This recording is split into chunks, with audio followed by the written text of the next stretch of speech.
આજે 3 ફેબ્રુઆરી સોમવારે market open તો માઇનસમાં જ થશે એ નક્કી જ છે. કારણ કે વીકેન્ડમાં આપણે ઇન્ડિયાવાળા તો બધા બજેટમાં બિઝી હતા. પણ વીકેન્ડમાં છે તે અમેરિકાના પ્રેસિડેન્ટ ડોનાલ્ડ ટ્રમ્પે જાહેરાત કરી કે એ છે તે હવે ચીન ઉપર, મેક્સિકો ઉપર અને હજી એક દેશ હતું કેનેડા, મેક્સિકો અને ચીન, હા કેનેડા હતું ત્રીજો, આ લોકો ઉપર આખું હવે ટેરિફ લગાવશે.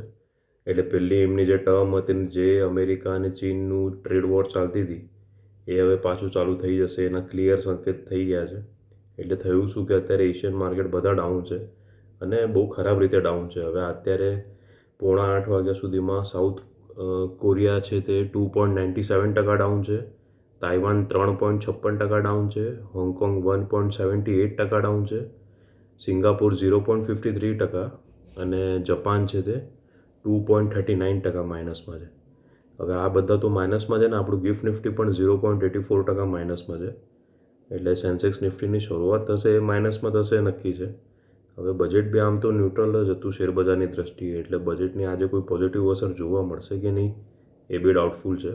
એટલે સ્ટાર્ટિંગ તો માઇનસમાં જ રહેશે. પણ મીડિયમ ટર્મની દ્રષ્ટિએ જોઈએ તો હોપ કરીએ કે જો ચીન અને અમેરિકાના સંબંધ બગડે તો ચીન જે વસ્તુઓ માટે ચીન ઉપર અમેરિકા જે વસ્તુ માટે ચીન ઉપર મદાર રાખે છે એ પછી આપણા ઉપર રાખે, પણ પછી આપણા ઉપર બી ટેરિફ ના લગાવી દે. આ ટ્રમ્પ સાહેબનો તો કંઈ ભરોસો ન કહેવાય. એટલે આજે માર્કેટની મૂવમેન્ટ થોડીક ખરાબ રહેશે. હવે જે કંપનીઓના રિઝલ્ટ સારા આવ્યા છે જેનો શેર ભાવ વધી શકે તો એમાં તો એક ન્યૂ જેન કેમિકલ્સ દેખાય છે. આમનો પ્રોફિટ છે તે 844% વધી ગયો, 844%. એટલે આજે આ શેરમાં બી પોઝિટિવિટી જોવા મળશે અને કોઈ બ્રોકરેજ હાઉસ ટાર્ગેટ ભાવ વધારી દેતો તો પછી ભાગવા જ લાગશે. અને બીજું અનંતરાજ કરીને એક શેર છે, એમનો બી ડિસેમ્બર ક્વાર્ટરમાં પ્રોફિટ 53% વધ્યું છે, 53.6%. એટલે આ શેર બી વધશે નક્કી છે. અને જે એક આરતી ઇન્ડસ્ટ્રીઝના શેરથી બચીને રહેજો, કેમ કે એમનો પ્રોફિટ ઓલમોસ્ટ 63% ઘટી ગયો છે, 62.9% ઘટ્યો છે. એટલે આજે આ શેરથી બચીને રહેવું પડશે.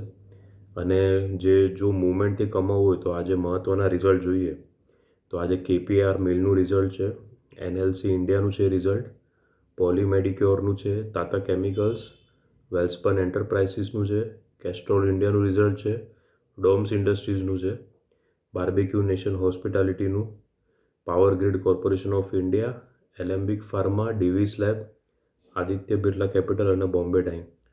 આ બધાના આજે રિઝલ્ટ છે. રિઝલ્ટ ઘણા છે પણ આ બધામાં હંમેશા ટ્રેડિંગ વોલ્યુમ સારું રહેતું હોય છે અને બધા બ્રોકરેજ હાઉસ અને રિસર્ચ હાઉસનું કવરેજ બી વધારે પ્રમાણમાં રહેતું હોય છે.